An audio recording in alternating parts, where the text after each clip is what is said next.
It's now 5 past the original start time.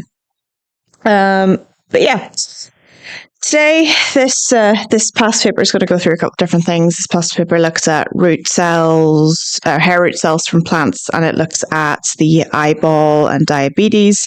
If you're someone who's watching that is double award, then the eye is not relevant, but the most other things on this paper are relevant to double award as well. But I'll state when that is. So I want to go down here for a bit. So anytime you get a paper, anytime you get a GCSE paper, you will have the instructions at the bottom of the paper, which will tell you a lot of different things. So like not to write in gel pen and stuff like that. It'll ask you for your center number and your candidate number. Your center number and candidate number will stay with you for the entire duration of your exams. They will not change from exam to exam. And if you haven't sat any exams yet, you will receive it before you sit your first exams. Oh,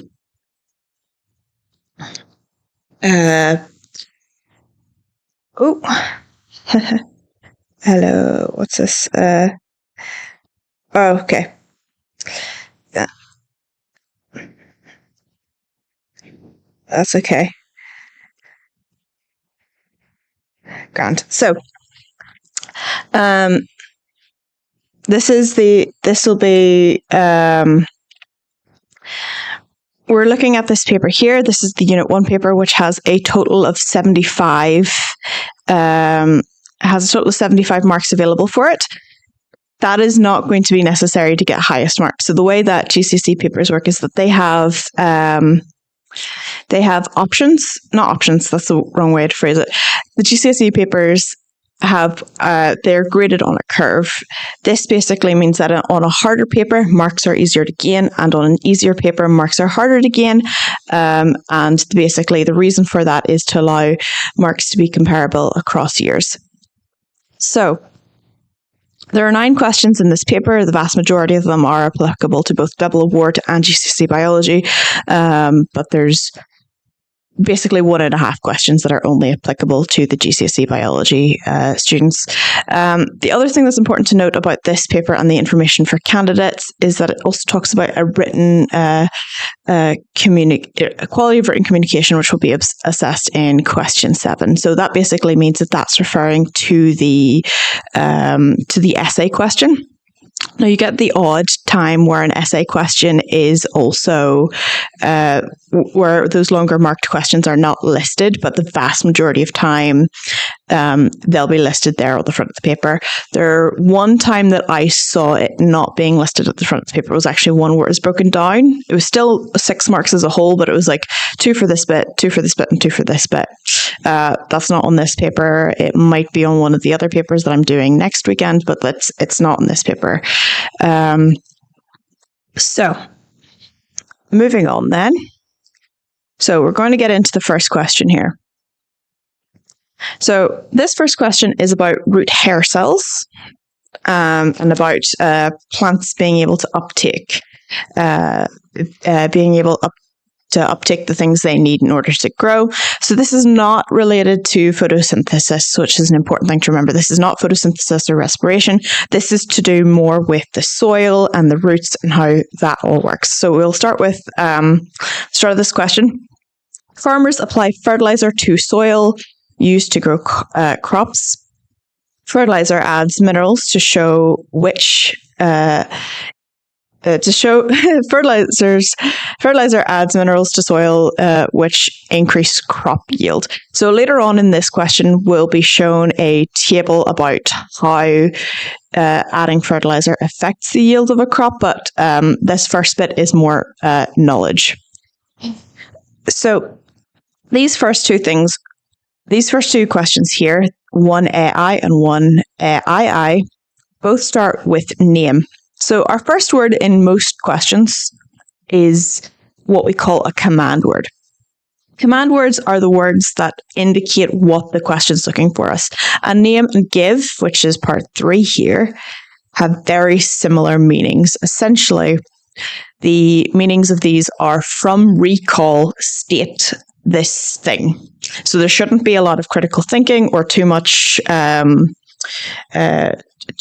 knowledge required for these questions. It's just, do I know this or do I not? It's a very simple answer. If you do not know the answer for a question like this, then it is good to guess. For the vast majority of questions, that is the case. It's only in those longer essay style questions where it's not okay to guess a word.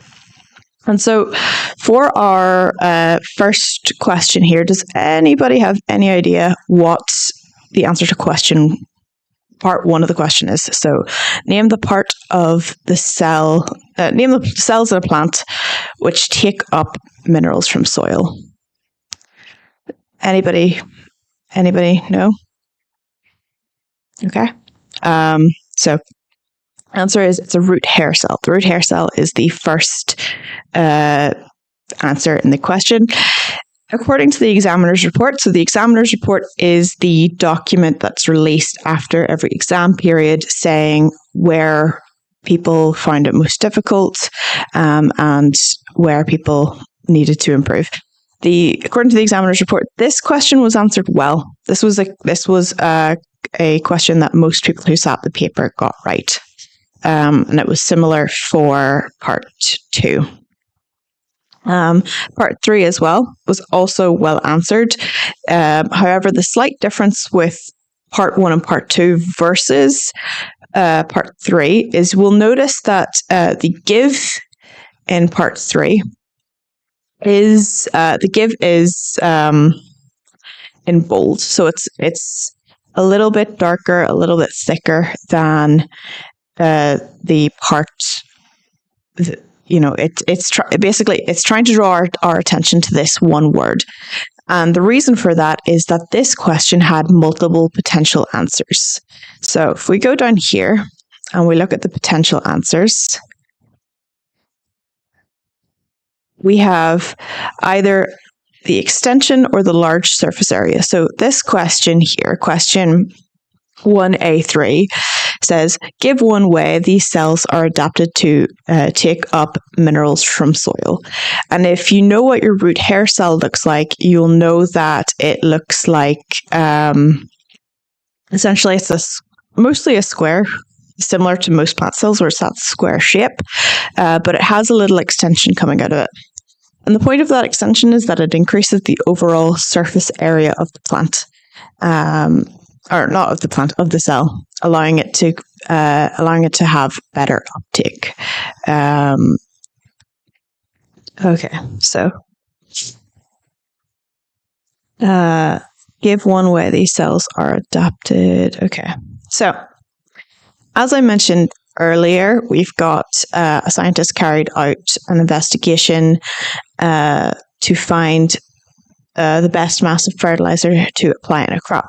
He sowed the same number of oat seeds in each of the 6 equal-sized plots. Plot 1 had no fertilizer. 2 to 6 had different masses of the same fertilizer, and he recorded the yield of the oat crop in each plot after 6 months. And the table shows the results. So, a couple of things I want to talk about this question before we actually get into the question part of the question. This is just the preface to the question. This is just the bit that has all the information. He talks here about having no fertilizer in plot 1. This is important because it then tells us whether or not fertilizer is actually the variable being changed that helps, or if it's just some sort of fluke of nature. Maybe it could be different plots are getting different amounts of certain type of weather. Maybe they're on different parts of the hill. We have plot 1 to show there is no fertilizer applied, and this is referred to as R control. So our controls in most experiments don't have anything added or changed to them. They are the baseline. They are the most basic form of the experiment where we don't add the variable we're trying to assess in. Plots 2 to 6 then, on the other hand, they had different masses of the same fertilizer applied to them, and that's what allows us to get our different results. So we go from 50 to 120, 150, 170, 180, 180. Additionally to that, the other thing that's worth saying is he sowed the same number of oat seeds. That tells us that the number of seeds doesn't affect the crop, and that each plot is the same size, which also tells us that they're not competing for different amounts of space in each plot. This is how we make something a fair test. Making something a fair test basically says they all of the versions of the experiment experience the same conditions except for the one variable we're trying to test for. So that's what's happening. That's what's happening there. So we'll move on to the question part of that then. So the question is down here. So we've got look at the table and calculate the percentage change in the yield of an oat crop when the mass of fertilizer applied was increased from 20 to 80 kilograms. Show your working out. So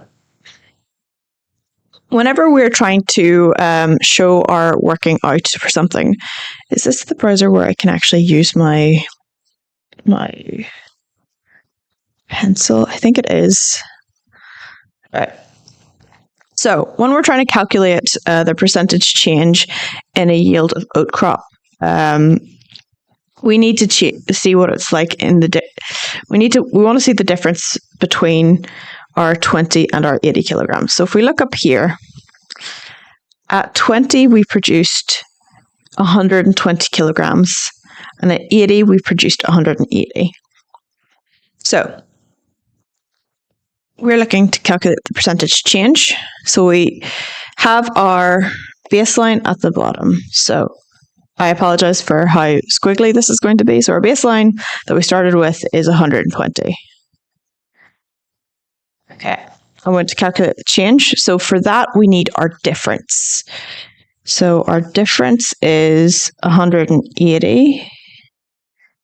Take away 120. And then we will times all of that by 100. So basically, what we're looking to do in our percentage change is we want our new value, take away our old value, all divided by, so that's a longer, it's a longer line. Our new value, take away our old value, divided by our old value, times 100. So the difference between these two numbers then is 60. Still divided by 120. And that gives us an answer of 0.5. But then, of course, we times it by 100 to make it a percentage. And that gives us an answer of 50%. Does that make sense? Or is that being followed well? So our percentage increase, how we get it is we get our difference above, so the difference between the two, divided by our baseline, and that shows us the change. So the change is 50%. He gets 50% more crop if he adds more fertilizer.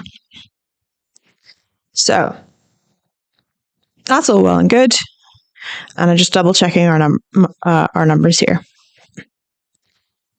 So below we've got describe the trend in the scientist's results, or the farmer's results. It's more likely to be a farmer who would be doing this sort of experiment.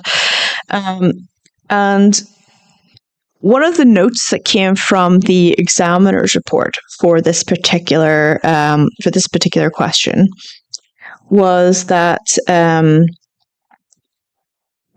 whenever describing trends in graphs or tables, the examiner made the point of saying that it requires, so important word is that it requires comparison.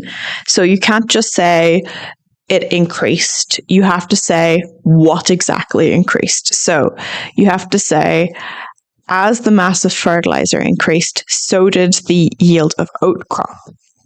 And that would be worth 1 mark. But it's also important to look at how this question says 2. It says that it's worth 2 marks. And the reason for that is we have this term. This is our command word for this question, describe. Describe means it needs a little bit more detail. It wants a little bit more. So in addition to the fact that as our mass of fertilizer increases, so does our yield of crop, we also have to mention this. So in this table, it gets to a point where the additional yield in crop, it slows down and eventually it plateaus. The word plateau means that the line goes up and then stays flat for a bit. So plateau is that bit where it goes flat at the top. So as the mass of fertilizer increases, so does the yield of crop. And that is what has plateaued. The yield of crop after 80 kilograms of fertilizer has plateaued and will not produce any additional crop after 80 kilograms. Which does bring us to our next couple of questions. So, the oat crop was able to grow in plot 1 even though no fertilizer was applied. Suggest why. So, we have this command word here, suggest. And what suggest means whenever we see that in a question is that we aren't explicitly supposed to know. We're supposed to be able to figure it out from either information that we will have learnt on our course or information that we get in the question. In this particular instance, it's a version where we have to know it from information we've learnt on our course. There are other questions where the suggest will be from the question, mostly in the likes of the ecology type questions, but in this particular one, it's from what we already know. And what we know is that the oat crop was able to grow in plot 1, even though there was no fertilizer.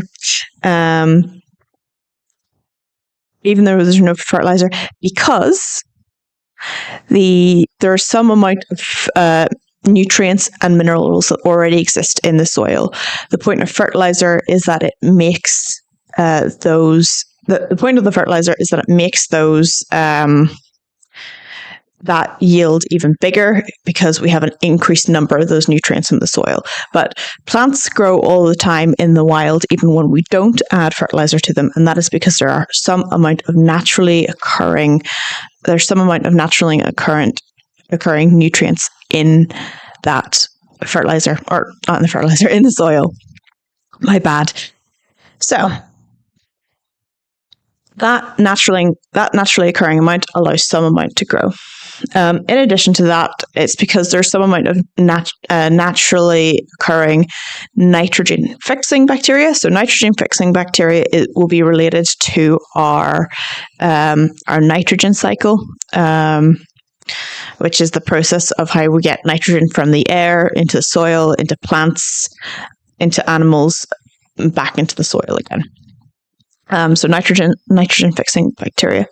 So the answer that is given in that question is, so as the fertilizer increases, so does the yield, and then it levels off.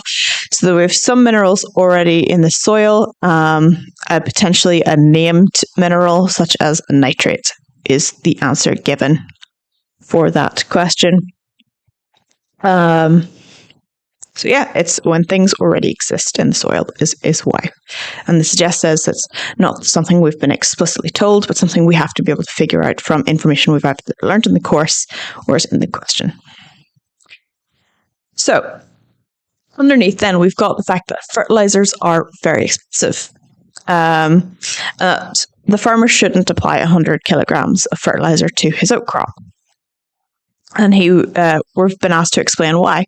So again, explain wants us to look at the information that is in the question and is in our knowledge set, and use that information to give a reasonably detailed explanation of why what is happening is happening. So if we go up here, back to the table from the question.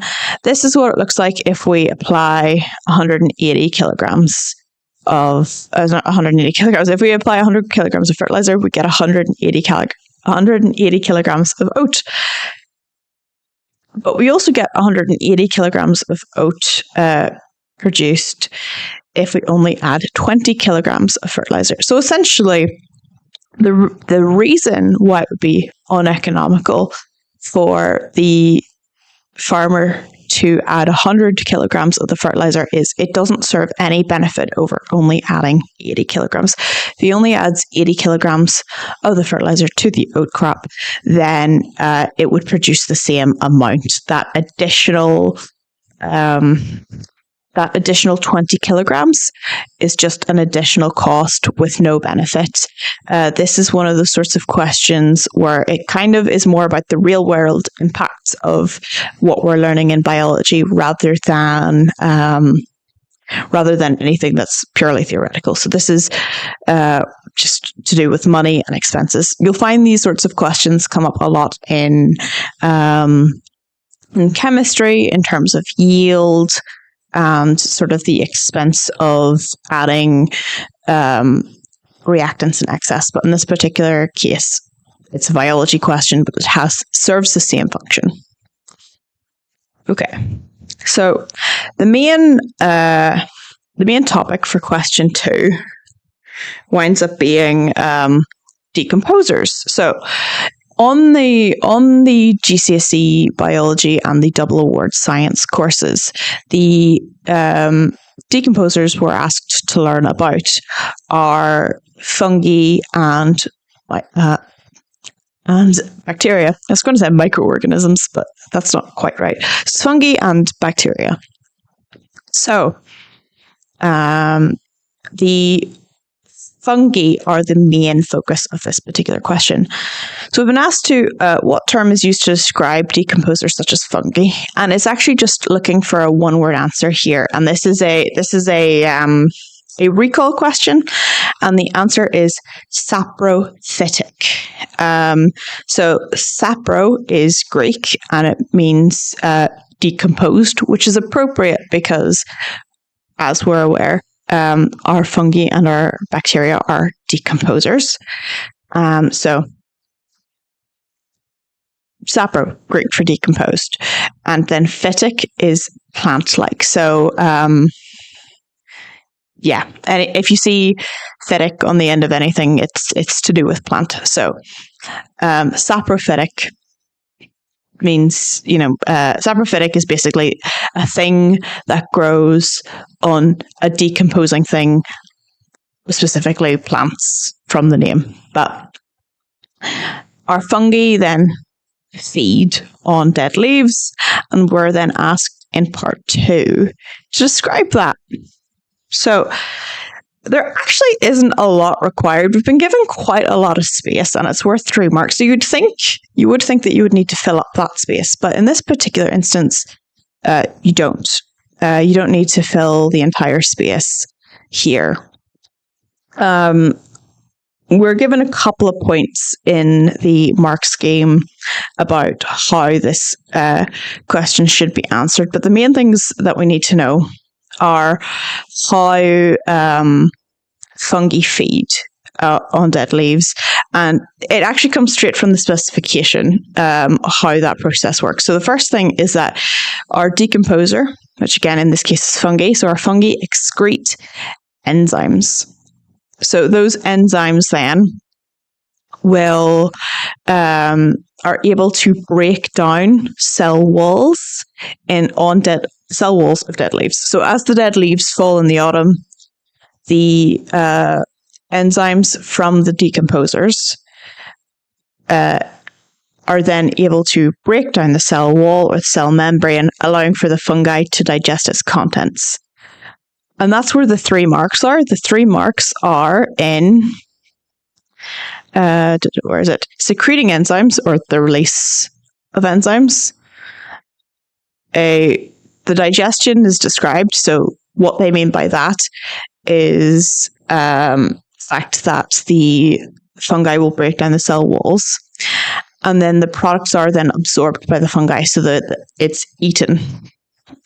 The fact that the fungi will eat the contents of the cell once that cell has been digested.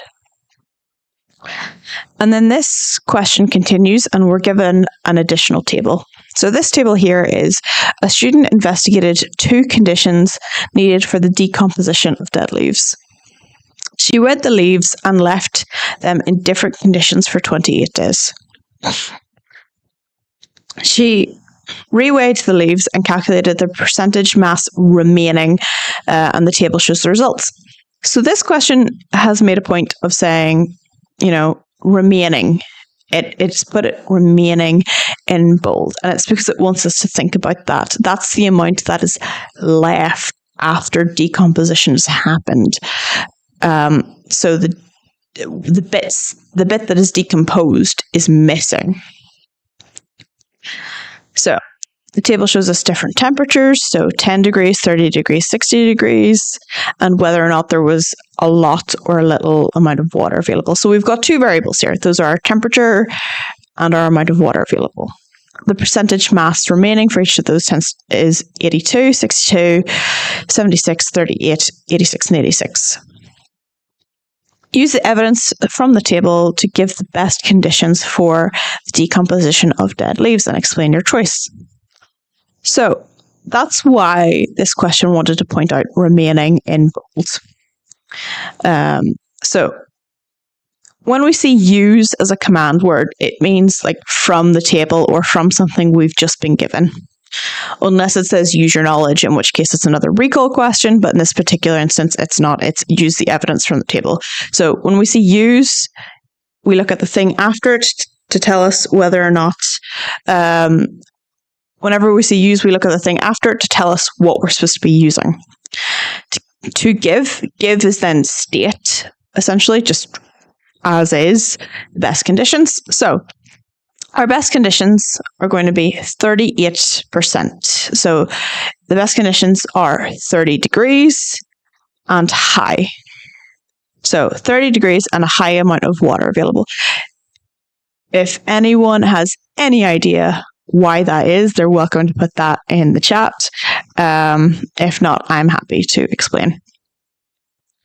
So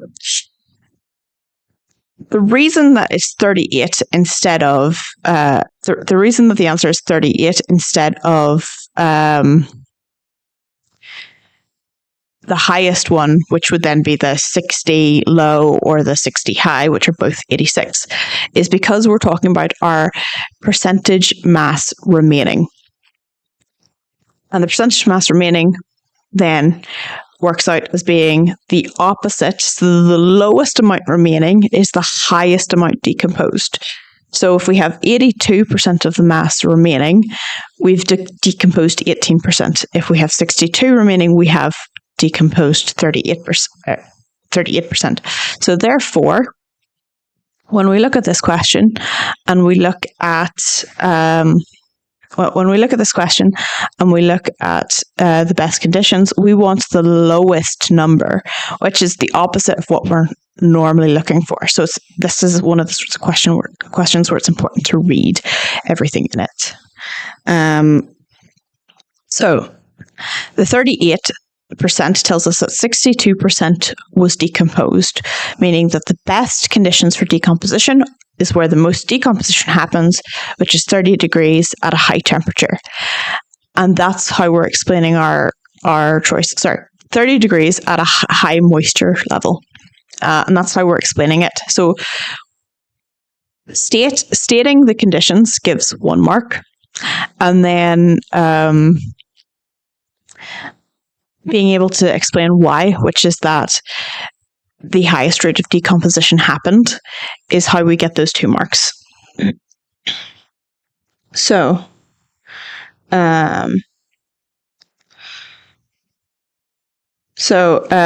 it was noted then in the examiner's report that this question was considered to be a good discriminator question. What good discriminator means whenever an examiner says that, essentially just means that this question was answered best by the sort of the top level candidates. So the candidates who were able to get almost everything right, the candidates who would get A's and B's, etc. So it's called a good discriminator because it should discriminate between different ability levels. The higher ability levels will answer the question well, and the lower ability levels will not. So people who have done not as well will not have got that question particularly well.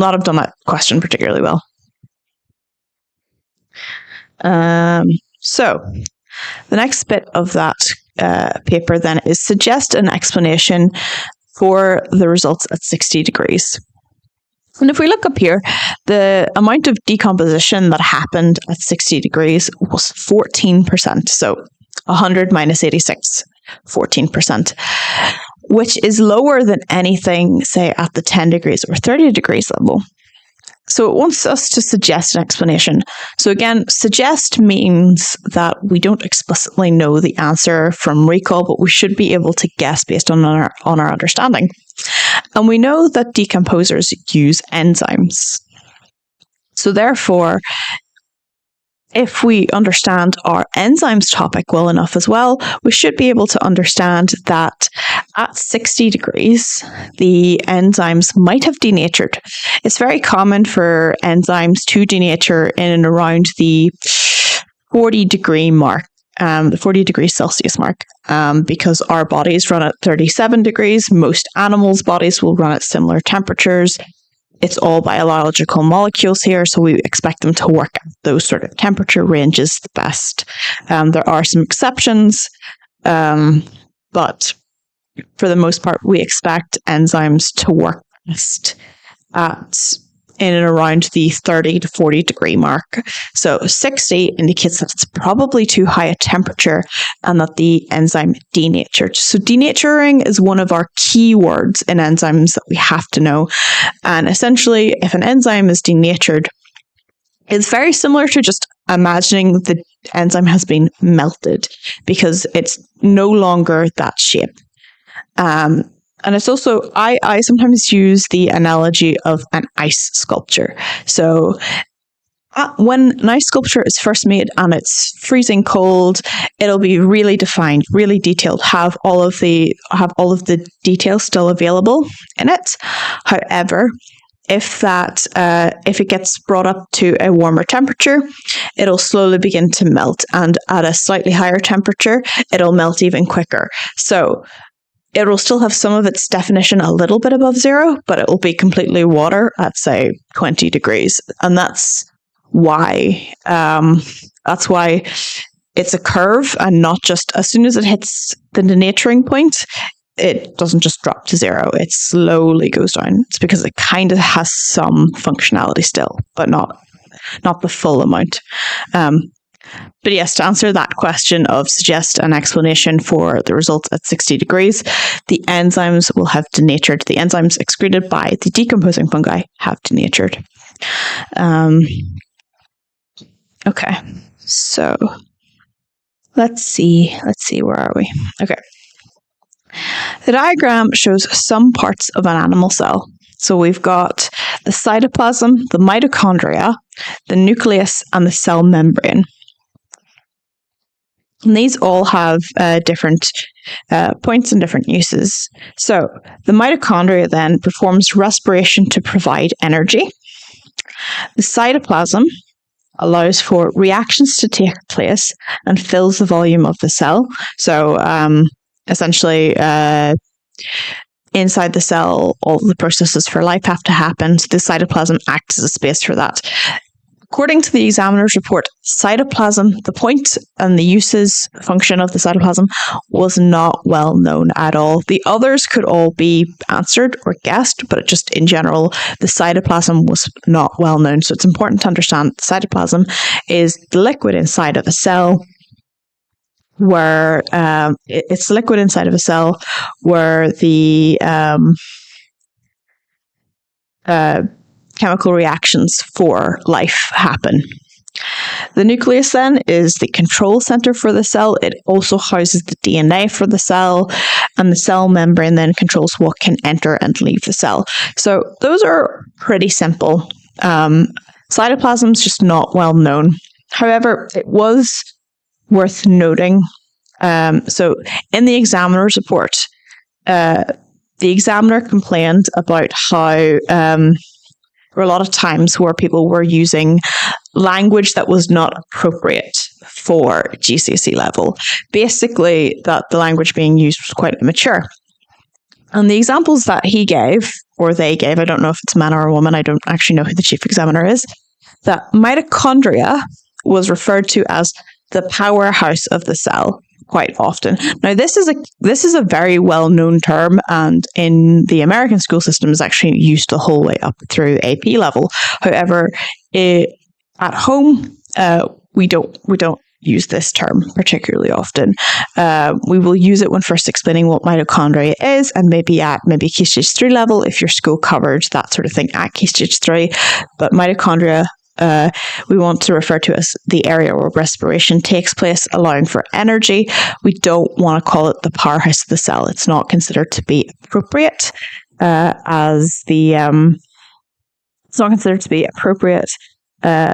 that it's too immature, that the language isn't sophisticated enough at GCSE level. And a similar thing was noted then also for the nucleus. If anyone has any guesses as to what the nucleus was maybe referred to, it was referred to a lot by candidates, the pupils taking the exam, as the brain, which again was not considered to be sophisticated enough a language. Essentially, even though we use analogies a lot within science to initially teach concepts, examiners don't want to see the analogies in the actual answers in an exam. So you can use analogies to help you understand topics, but they don't want analogies in the answers. So if you understand the nucleus as being like a brain, that makes sense. That can help you understand it, but you have to be able to explain that means that it is in control of what happens with the cell.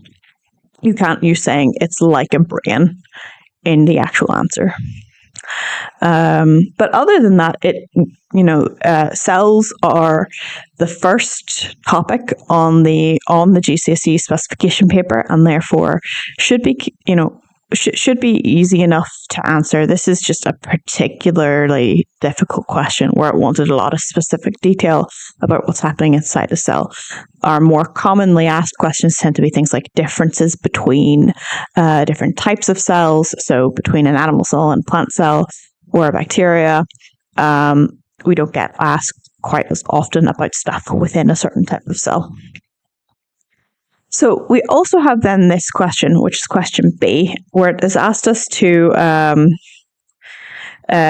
explain how the cell membrane is adapted for its function. So we've already said what the function of the cell membrane is, which is it's to control what goes in and out of a cell. But we haven't explained, how it carries out that function. And that's a pretty simple answer. And you might actually know it as just the cell is selectively permeable. Basically, that's how it controls what goes in and out of the cell. Okay. So the next question then, question 4.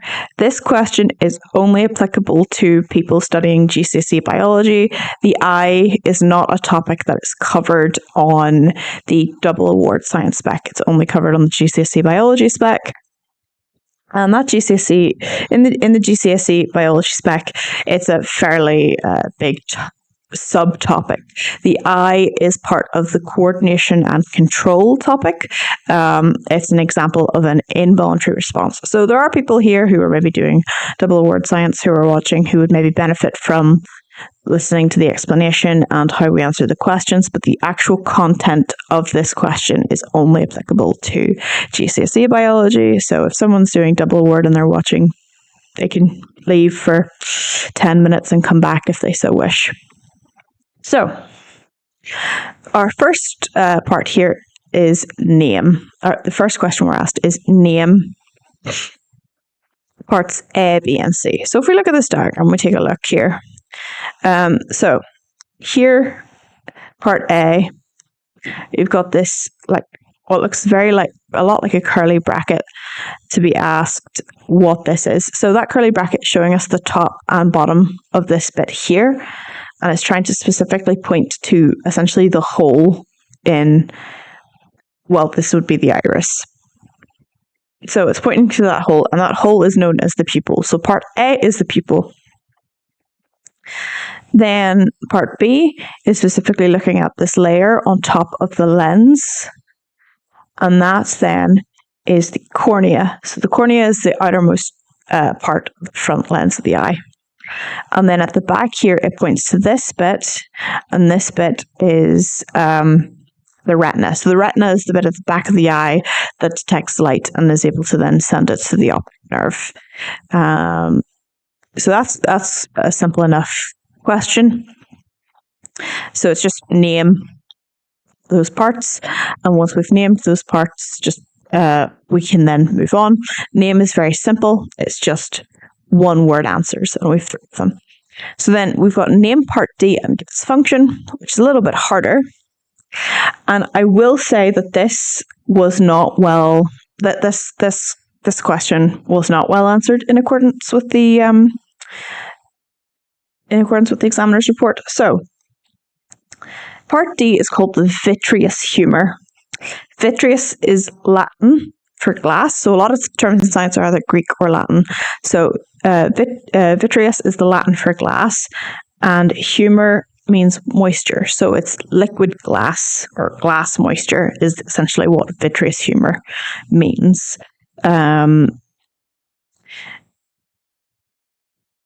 And the thing that was taken away from the examiner's report then was the fact that it was often confused with the aqueous humor, which is a different part of the eye. So it's the vitreous humor is this bit.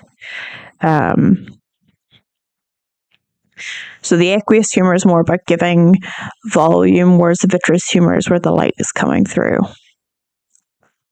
Okay. So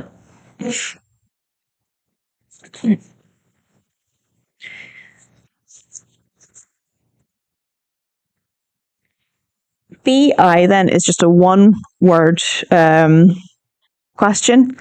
So it says key changes take place in the eye when focusing on a distant object. So it's giving us specifically a distant object. It's highlighted that in bold. It wants us to take away the fact that that is an important thing.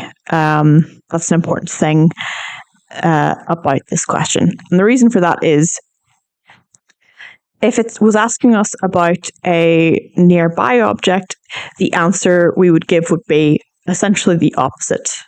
So, what term is used to describe these changes?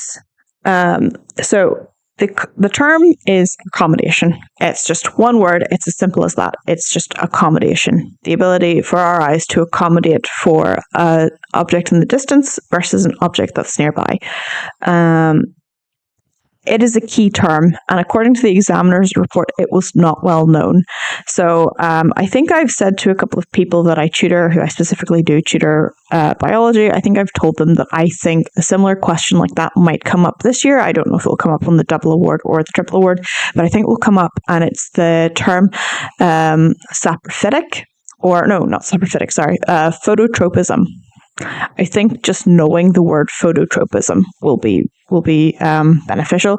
Phototropism is plants' ability to adjust to light with hormones, and just I think knowing that word will be a question that comes up. So,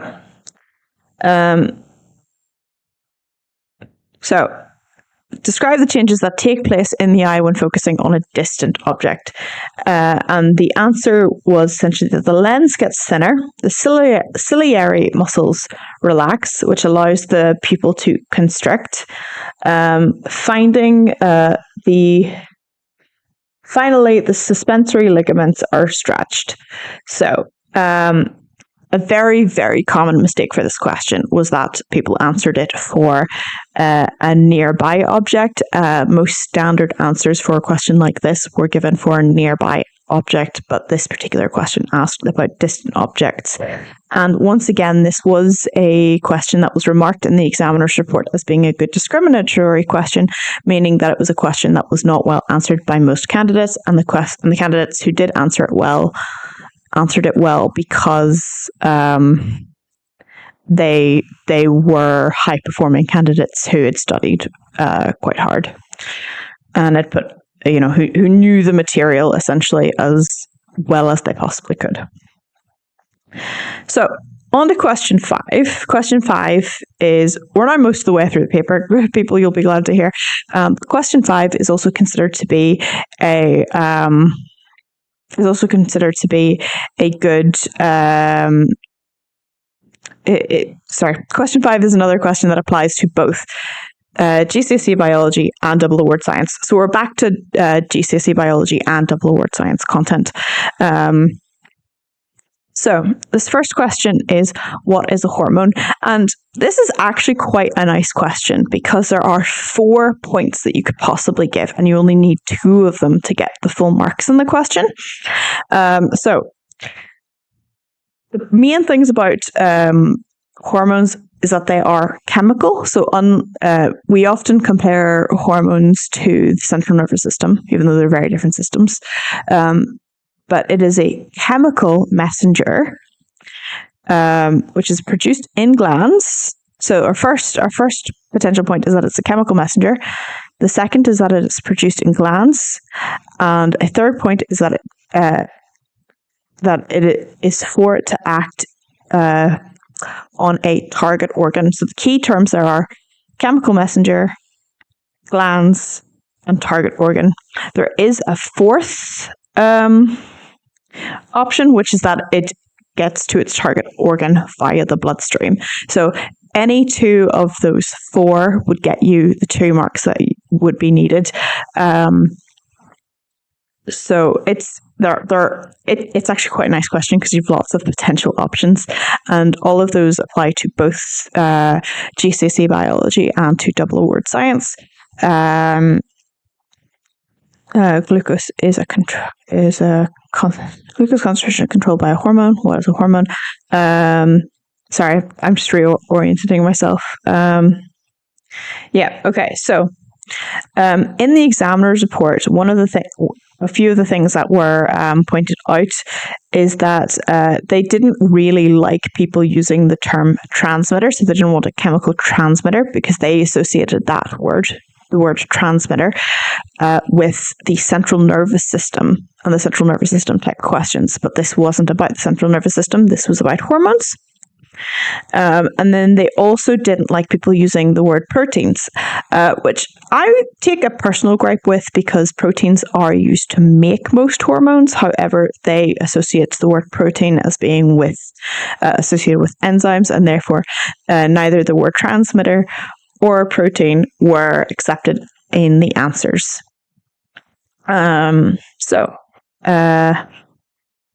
Let's see, what else is there anything else worth noting?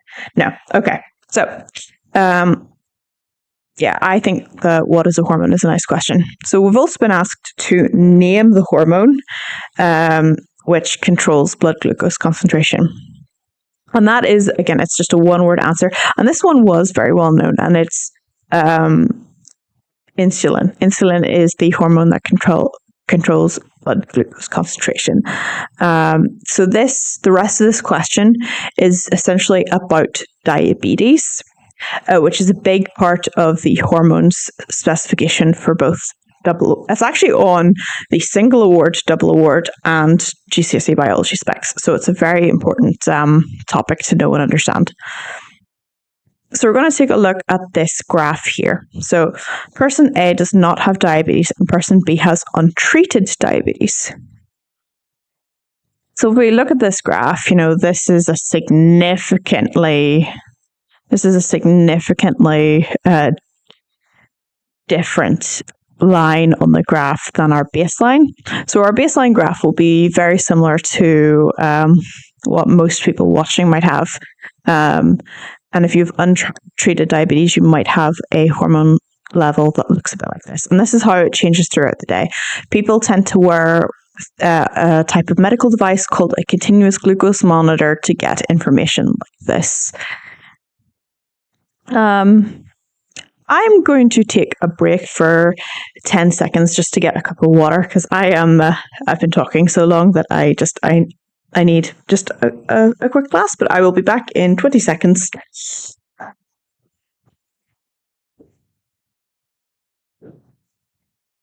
Yeah.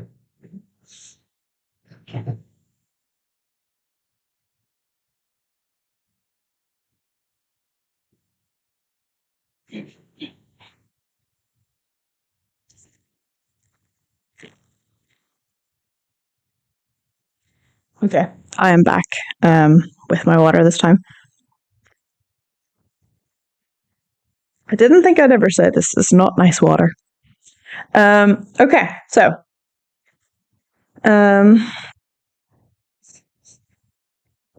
right, so it says use the graph to give our range for normal blood glucose concentration.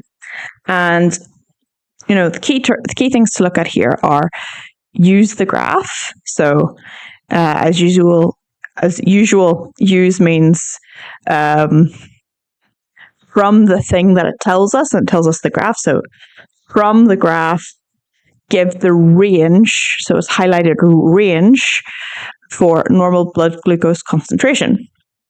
So because it's told us from the graph, it means that we want to read our answer from the lowest point on this graph, which is here, and the highest point on this graph. And we have to use person A. The reason we have to use person A is that it's told us it wants the normal blood glucose concentration. So someone without diabetes.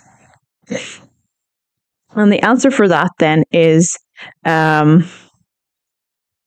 from 4 to 7 millimoles per liter. So I'm going to write that in. So 4 to 7. So whenever we're given a range, it wants us to write the lowest and the highest number and say that it is between those. So it's not looking for the average, which is a possible mistake, which is just find the number in the middle, or anything like that. It wants the range, so it wants the lowest to the highest. So then it also says, the next part of the question then is, give 2 pieces of evidence from the graph which suggest person B has untreated diabetes. So we're going to go up, we're going to scroll up, and we're going to take a look at this graph. So a few things are worth noting. One is that even at its lowest, this person with untreated diabetes has a much higher level, like an above average level of blood glucose concentration in their blood. It's consistently very high. It's consistently above normal. So it's always out of normal range. In addition to that, it's also, whenever we look at this normal range, it's quite a small range, it's 4 to 7. This person's is going from 7.5 all the way to 20. So in addition to it always being higher, the amount of fluctuation is also much, much greater, which is going to really mess with how your body reacts to things. The other thing as well, so it's asked us for 2 things, but this is another question where there are multiple potential answers. The other thing that's worth noting is that it never returns to normal. It never goes to a normal baseline.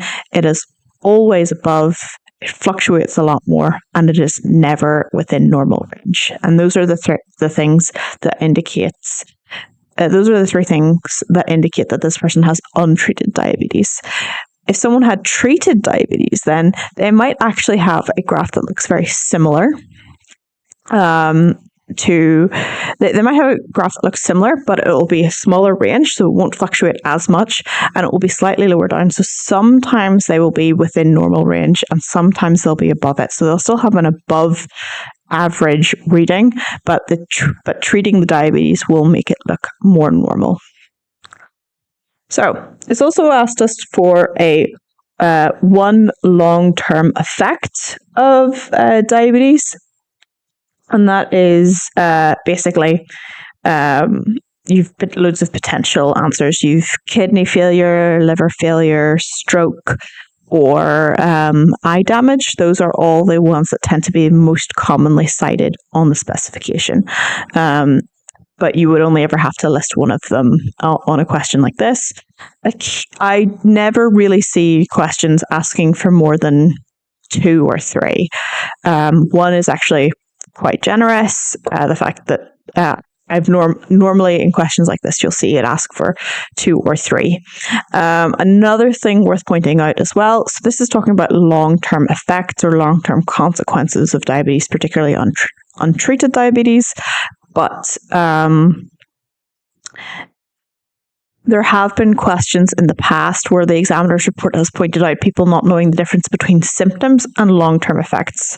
So if you're asked for a question of symptoms of diabetes, that's about the immediate things that tell you have diabetes that could help you get diagnosed. These are going to be your blood concentration, lethargy, being more thirsty, and needing to urinate more. And those are like the most prominent symptoms of diabetes. But we are looking more for we're looking more at we're looking less at the symptoms of diabetes and looking a lot more at long-term effects in this particular question. So those are the eye damage, kidney damage, liver damage, and stroke and heart disease. Okay, so question 6 then. I'm going to make it so more of this graph is visible. Hopefully you can see that. So this question is a more general. So it is about enzymes, so it's a little bit more general. Can I move that? Let's see. Okay, hopefully that's a bit easier to see. I'll have to move that back down again, but hopefully that makes it so as much of that graph as possible that can be seen. So the graph shows the effect of temperature on the rate at which 2 different enzymes found in a biological washing powder break down substrates. We have enzyme A and how it breaks down its specific substrate, and enzyme B, and it breaks down a different substrate. But this is just about the activity. This is not about specificity. So enzyme A, which is over here, and enzyme B, which is over here. So now we've taken a look at the graph. I'm going to keep it zoomed out for a little while, just in case we need to go back to the graph to take a look. But we're going to take a look at these questions now. So explain what is meant by the optimum temperature of an enzyme. So this should be like a fairly easy question because it's a question that gets asked, quite a lot. It's a one you would sort of have to know. So we have the temperature with the maximum value for the rate of reaction in accordance with the it's the temperature with the maximum value for rate of reaction. So the optimum temperature for A is going to be here, this just here. And for the optimum for B would be here. So the optimum for A is going to be about 32 degrees, and the optimum for B is going to be about 50, 52, anywhere between those. So, give the optimum temperature for A is the next. That's quite funny. Yes, the optimum temperature for A, as mentioned, is going to be 32. I think in the mark scheme, they do offer a few answers. So where are we? Yeah, so 32 to 33, anything within that range would have been an acceptable answer for CCEA. So the optimum temperature of enzyme A is 32 degrees. So this is Oh, I should say that this question is still the word question, but this is kind of as hard as I think the maths questions in a GCSE Biology or a double word science paper get. So we get told that enzyme B takes 84 minutes to break down a substrate at 25 degrees. So if we take a look at our rate of reaction for B, so B at 25 degrees will have quite a low rate. So 25 is about there. So its rate of reaction there is 5. So if we take a look at it, 420 divided by 84 gives us 5 mg per minute. Okay, but we don't want it for enzyme B. That's what it looks like for enzyme B. That's how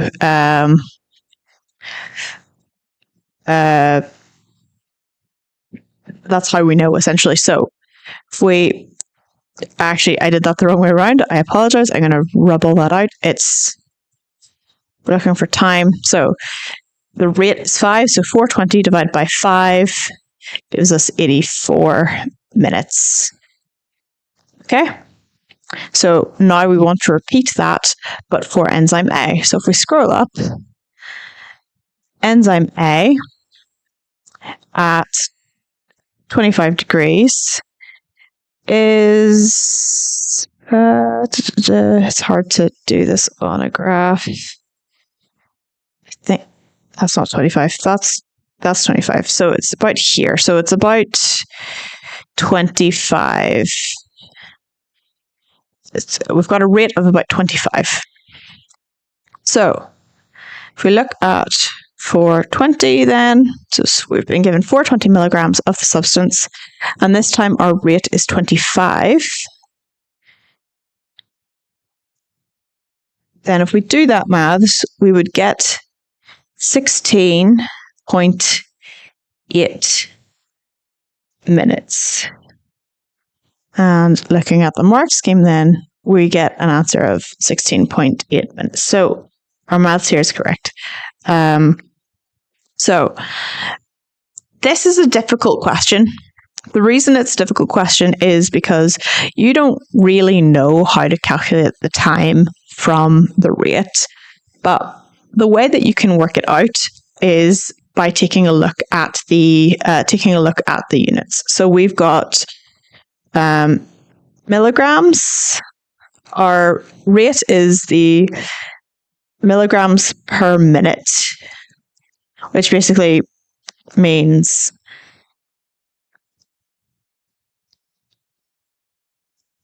milligrams divided by minutes.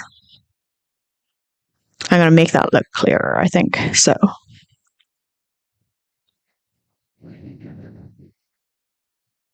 get rid of that one up top.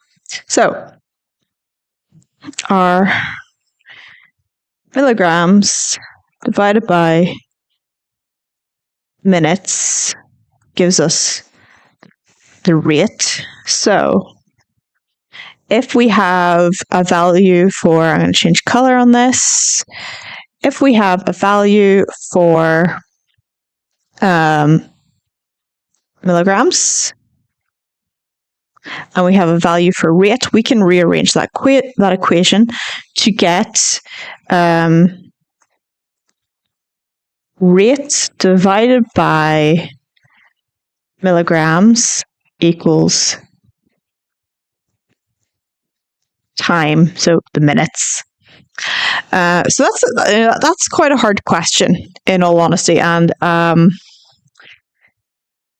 it in the examiner's report. If we take a look at the examiner's report, because for some reason I haven't written down, I'm very curious to see what they say in the examiner's report. So that's the GCSE Biology We're not foundation, we are higher, and we are higher question. Which question are we? Higher question 6B1. Yeah, so 6B1. In part B1, the calculation was generally well done as candidates had used the information from enzyme B as guidance. Others, however, used incorrect numerators or denominators. So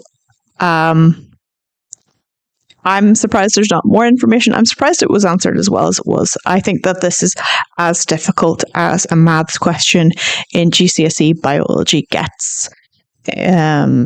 So yeah, if it's a question you feel like you could do, then well done. You're doing really well.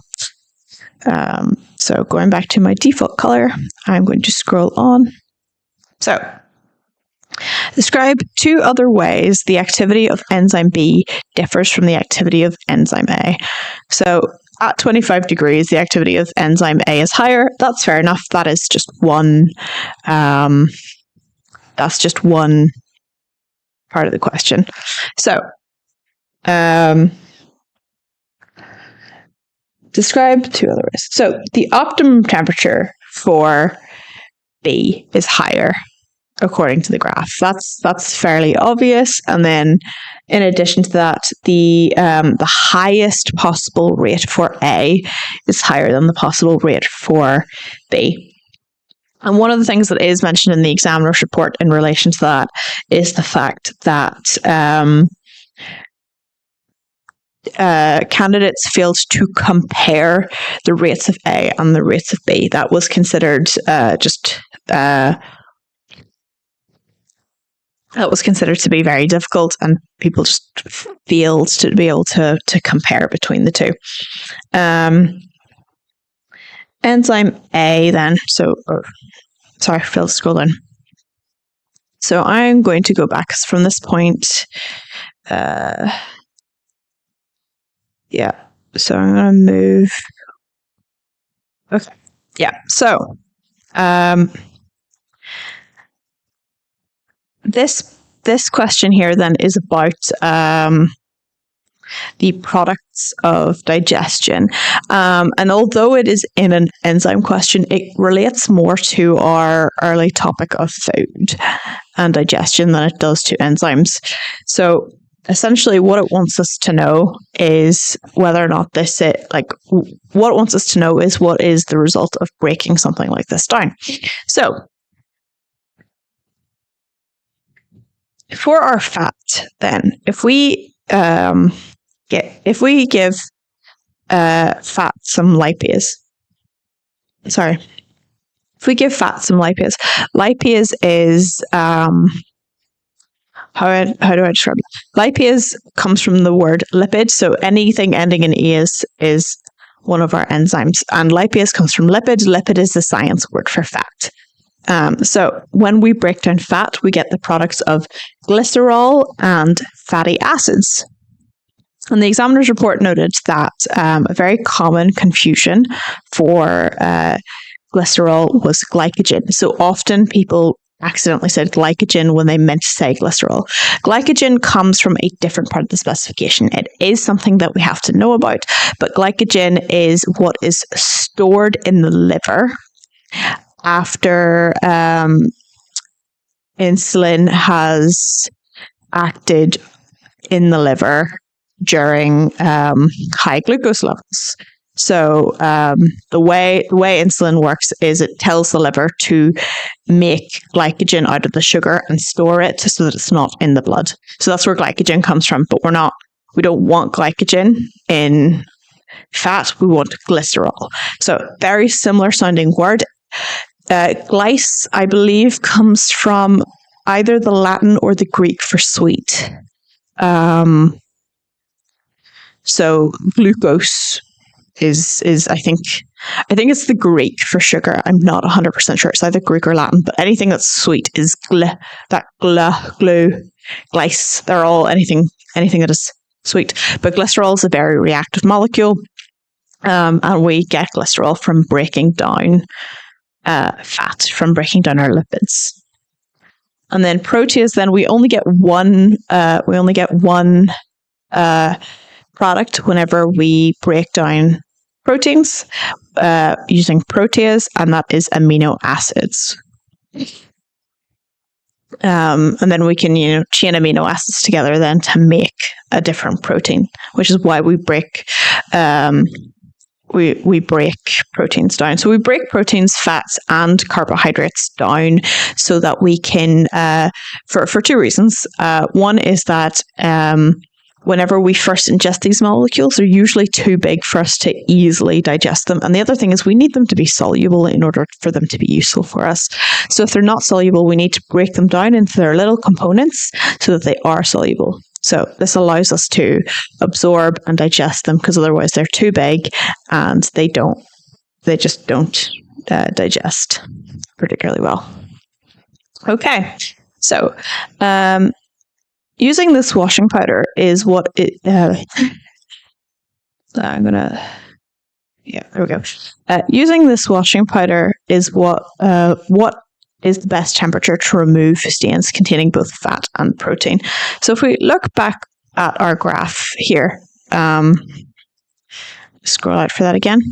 If we look back at our graph, the best temperature is going to be the temperature at which they both act the highest, which is this bit where they cross over. Because if we turn the temperature up any, the reactivity level of our A enzyme goes down. If we turn the temperature down any, the reactivity of our B enzyme goes down. So this is the best temperature for both of them. And I had to stop myself from saying the word optimum temperature for both of them, because it is explicitly stated in the examiner's report that they will not credit answers that use the word optimum, because these are not the optimum temperatures for either of those enzymes. The optimum temperatures are the point at which their individual rates are highest. The 40 degrees is the best compromise temperature for both of them, allowing for the maximum rate of each without degrading the rate of the other one. So the best compromise temperature is the temperature where both of the graphs meet, because one of them is effective at removing one type of stain, and the other for removing a different type of stain. It does mean that if you know what is on your clothes, if you do know, say that, this stain contains just protease, you can wash it at a higher temperature to get those protein enzymes working better in a biological washing powder, or at a lower temperature for more fatty stains. So, the next question then is this question here. So, describe and explain the structure of the ilium, how the structure of the ilium is adapted for its function of absorbing the products of digestion. So, I do not have much written in my personal notes for this, because I was just I'm just going to use the mark scheme to explain this particular question. And we're near the end. We're very near the end of this paper. For anyone that is really, really bored at this point, I would not blame you. It's a long time. It's a long paper. So, describe and explain. So, describe and explain are both words that tell us that we need to flesh out an answer, which, to be fair, is fair enough, because this is a 6-mark exam. This is a 6-mark examination question. It's an essay style question. And if I scroll back up to page 1, it does tell us at the very start that your quality of written communication will be assessed in question 7, which I did say at the very start of the paper did just mean that it was an essay style question. So, go all the way back down to page 16. So, the essays are... The essays are very variable. They can come up on any topic. You could be asked to describe the lock and key method. You could be asked to describe how stuff to do with plant cells, or the differences between plant and animal cells. So the essay questions, it's very difficult to predict what the essay question will be on. But this particular paper, it's about the ilium, which again is actually quite a common question. So the ilium then, for this question in the mark scheme, they wanted you to mention 5 points from their list of points. So they had 8 in total, and they wanted you to list 5 of them. So the thing is, if you can get some of these points, it's a lot easier to get the rest of them. So the indicative content is basically that they're points that they want. So if you think of the ilium is part of the ilium is part of the digestive tract, and it is used to absorb lots of, essentially the products of fats. So I would, whenever I would start this question, I would state personally, this is how I would go about it. I would state what the function of the ilium is first, the fact that it is used for absorbing the products of digestion, and then I would state what specifically what it is digesting, and the fact that it is the fact that it is digesting fatty acids and glycerol. So it's absorbing the products of glycerol and fat. And that's already one of our marks in. And then I'd start talking about how it does that. So it does that because it does it through the fact that it's got a large surface area, which is then our second point. So it has this large surface area, and the reason it has these large surface area is because it's long and folded into these villi. So the villi are our long tendrils. It's folded into these villi, and that gives us a really large surface area. And then those villi have microvilli on them, but I probably wouldn't bother mentioning the microvilli personally, although microvilli is one of the indicative pieces in the indicative content, it's only worth 1 point. So then I would describe then the structure of one of those individual villi. So I'd say that it has a lacteal in the middle, and that the lacteal is what does the absorbing of the fatty acids and the glycerols, and that the lacteal in the middle is surrounded by a good blood supply, which will absorb your water-soluble products the same way it would at any other point of the digestive system. And I would also then say that because each villi or microvilli is so thin, that it means that it's got that short diffusion pathway. So a lot of these adaptions are going to be very, very similar to the adaptions in the lungs for the respiratory system. You know, that short diffusion distance, that good blood supply that allow the uptake of the important thing we're trying to absorb, which is in the case of the ilium is the digestive products, and in the case of the adaptions of the lung would be oxygen. So that's how I would go about it, but obviously everyone is different.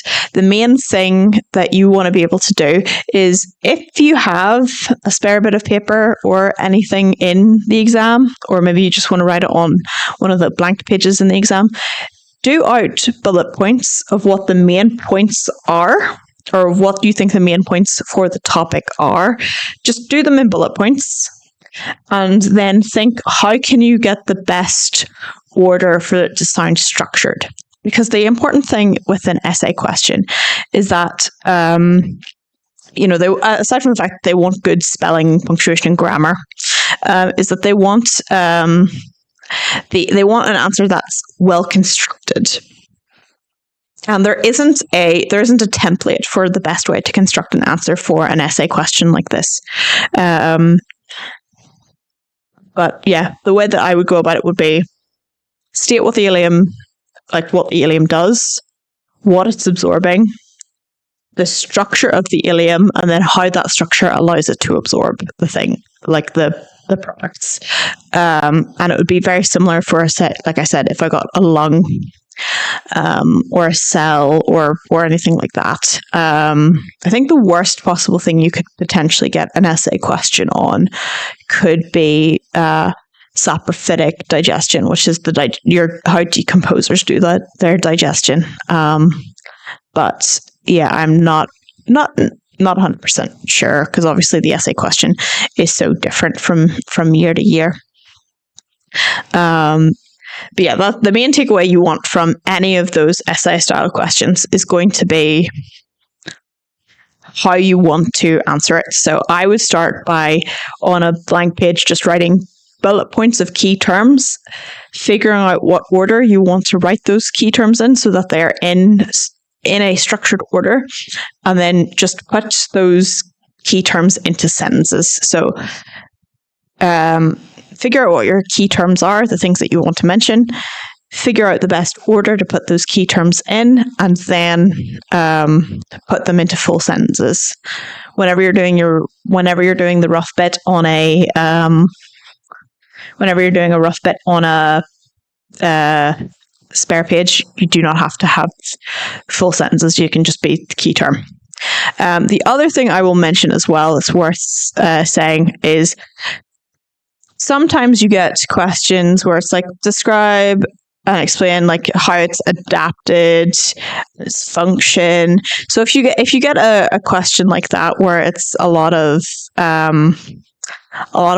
like, if you have multiple stages, what I would do to that is highlight each part of the question as you've done it. But that isn't really applicable to this particular example of essay question. There is an A-level chemistry question where it was like, explain something about a melting point and something about its electrical conductivity.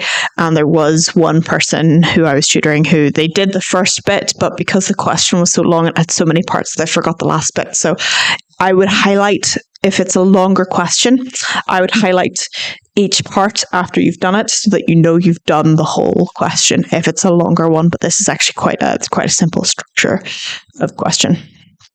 Okay, so moving on, we're nearly finished. We've just got question 8 and question 9. So question 8 gives us another really big graph. Actually, before I do that, I'm going to look at what they said about the essay question on the examiner's report. So it said, overall, very good, detailed knowledge, ilium adaptation was demonstrated by candidates with many excellent 6-mark answers. So that was quite a nice question, according to the examiners. People answered it well. But anyway, we're going to be moving on to question 8. So question 8 then is this graph here. So this graph is the volume of carbon dioxide given out versus the volume of carbon dioxide taken in by a plant. So this question is ultimately about photosynthesis and respiration. Carbon dioxide is given out by a plant all the time, regardless of what time of day it is, and it's because of it does this through carbon dioxide given out is through respiration, which is why it happens all the time. Any cell, whether it is an animal cell, whether it is a plant cell, a bacteria, or a fungi, any cell is respiring all the time and will always be giving out carbon dioxide. And then we have our dashed line for carbon dioxide being taken in, and that's obviously being done by photosynthesis. So photosynthesis then takes carbon dioxide in and produces O2. So, firstly, we've got explain the difference in the volume of carbon dioxide given out and taken in between midnight and 4 a.m. So, the volume of carbon dioxide given out. So, between midnight, which is here, and 4 a.m. So,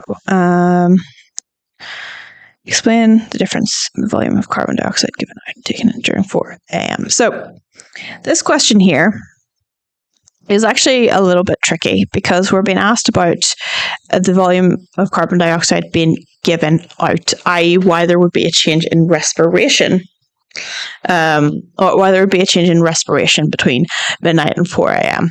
So, if we take a look at the mark scheme here,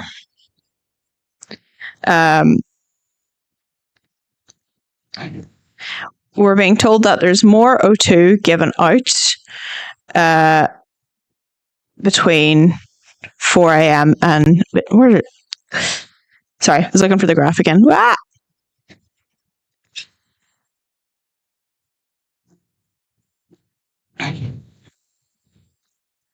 Yeah, so midnight to 4 a.m. we've got absolutely no midnight to 4 a.m. we've no carbon dioxide being taken in, and that's because there's no photosynthesis whatsoever. And then we have this change here. So the difference coming out then at 4 a.m. is going to be here on the graph.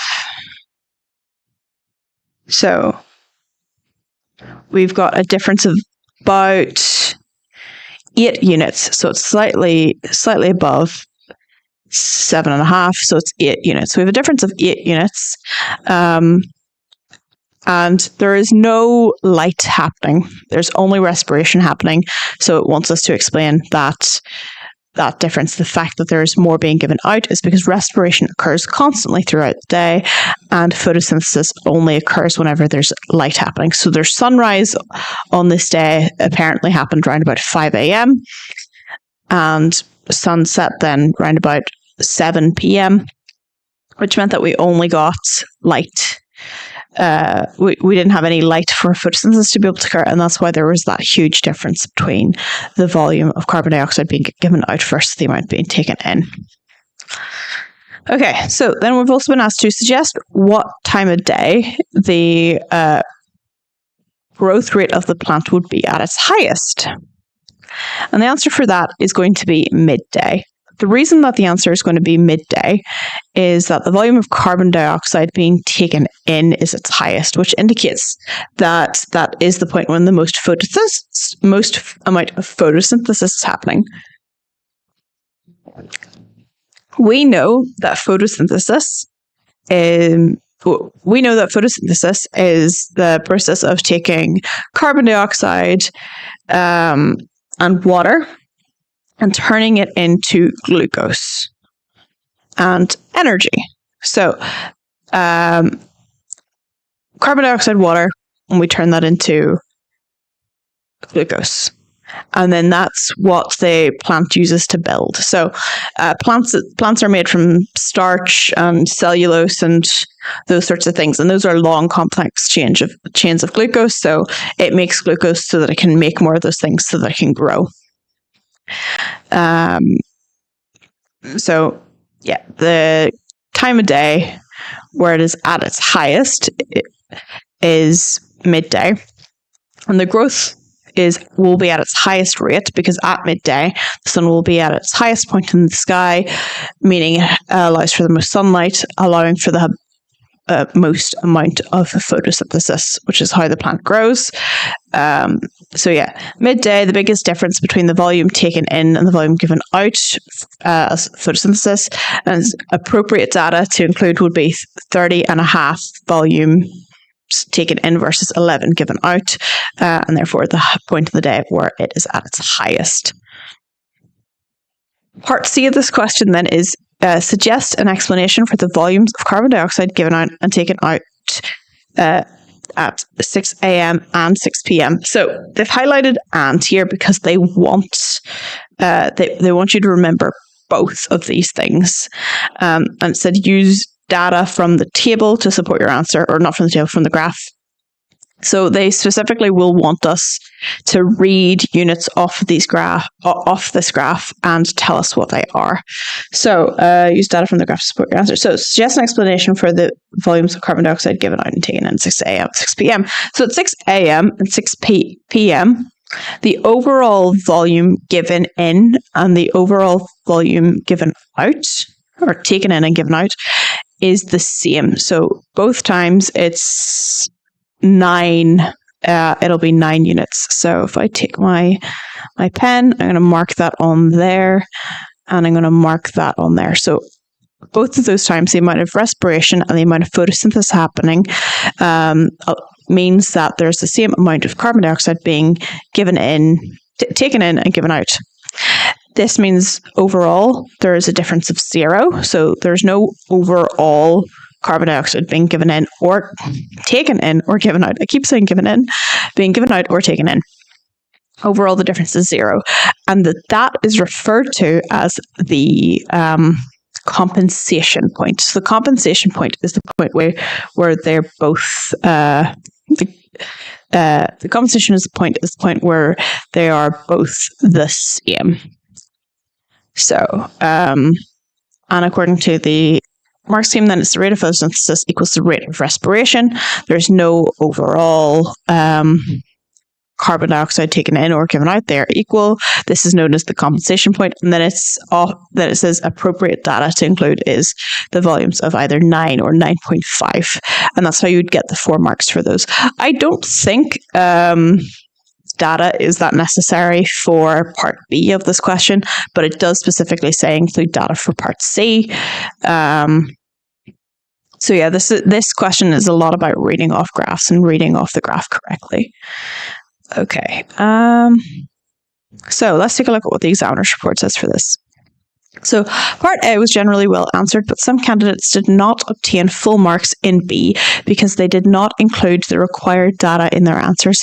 In part C, most candidates demonstrate good knowledge of compensation point, although some listed all the changes in carbon dioxide level from 6 a.m. to 6 p.m. rather than just explaining the values at these times. So this was more for people who didn't read the question fully, so they didn't see the and, they read it as between. But overall, apparently, it was a very well answered question, which is good. Personally, I would have thought it was a harder question, but, each to their own.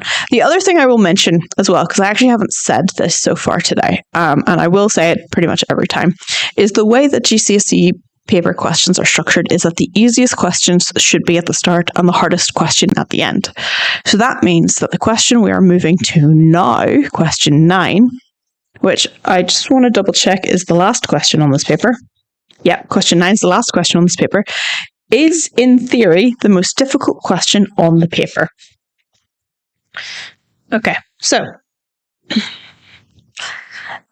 scientists investigating phototropism cut the tip of a seed in 2 places and placed an agar jelly block around it. The agar jelly becomes permeable and allows hormones to move through them. The agar jelly block had an impermeable glass tip placed in the middle of the block. The seedling was then left with light shining through on one side for 24 hours. This is diagram A of how the experiment was set up. And it says, name the hormone involved in phototropism. So again, name, very simple question. It's just a 1-word answer. And the answer is auxin. So the main hormones we worry about in GCSE Biology and double word science are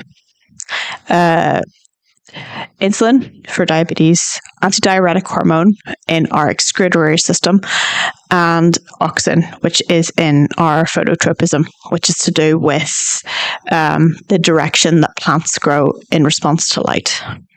So after 24 hours, agar jelly blocks were removed and placed on different seedlings and had their tip and had each of their tips removed. The seedlings were left in the dark for 24 hours. Diagram B shows the results of the seedling which had agar jelly in block 1 placed onto it. So, there we go. So we have agar jelly block 1, seedling with removed tip, and after 24 hours in the dark, it grew in this direction. Explain the results of this. Explain how the distribution of the hormone in the agar block 1 brought about this result after 24 hours. So, if we take a look at the answer here from the mark scheme, it says that there's more hormone on the left side of the agar. So the reason that we know that there's more of the left, there's more of the hormone on the left, is because our light source during the day was coming from the right, and we get more of the hormone on the side. We get more of the hormone on the side that the light is on the side that the light isn't shown on. So the way I always explain this is how we want oxygen on the other side of the plant, so we want the oxygen to go away from the side of the plant because we want the plant to grow more on the one side. And basically, the longer one is the one it's going to tip away from. So I'm going to move my chair and I'm going to stand up for a second. And basically, if I shorten one leg, I will move to the other side. And if I shorten the other leg, I'll move to another side. So whatever the shorter side is the side that it's going to, the shorter side is the one that it will lean towards. So there's more oxygen then on the left-hand side of the agar, and it diffuses from the agar down the left-hand side of the seedling. This causes the cells to elongate. So again, it does it on the left-hand side because the light came from the right. So the shaded side grows more, and this is so that it moves towards the light. The longer side is the one that's going to grow more because the shorter side kind of bends. As a result, shaded side get to both marks for points 1 and 2, and reference to agar block is needed to be mentioned at least once to interpret the evidence given. Okay, so basically what it's saying there is it wants both of these things to be mentioned. So there's more hormone on the left and diffuses down the agar. And that it also wants specific mention of the agar from the experiment in order for you to get the marks in this question. So it's also worth noting that the light is up here, and we have these impermeable glass blocks in the middle. Let's see. So C. The scientists compared the results obtained using agar jelly block 2 with those from agar jelly block 1. They concluded that there was more hormone in agar jelly block 1. Explain why there was more hormone in agar jelly block 1 than in agar jelly block 2. So again, looking here, is block 1 was closer to the tip where the hormone was produced. So oxygen is only produced in the tip of the seedling, and it diffuses down. It doesn't. It's not produced in the whole plant. It diffuses down and is produced in the tip of the seedling. Therefore, you are only going to have it on. You're only really going to have it on one side of the jelly block, and you're going to have more in the jelly block on the top. So if we look up here, jelly block 1 will have more of the hormone because it's closer to the seedling, whereas jelly block 2, it's got that greater diffusion distance, and it's going to take a lot more time. And then part 2, the result for the seedling with the agar jelly block 1 is shown in diagram B. It's just how the result for the seedling with agar jelly block 2 would differ from the result for the seedling of agar jelly block 1. Well, it's got less of the hormone overall, for one thing, and then block 2 did not bend as much as block 1 is the actual answer that wants for. So it wanted us to basically state what that difference was, which a 1 marker as being the very, very last question on the paper is quite nice. And that takes us to the end of that paper. Oh, whoops. Why is that not erasing? Okay. All right. So that takes us to the end of that paper. We're going to quickly discuss the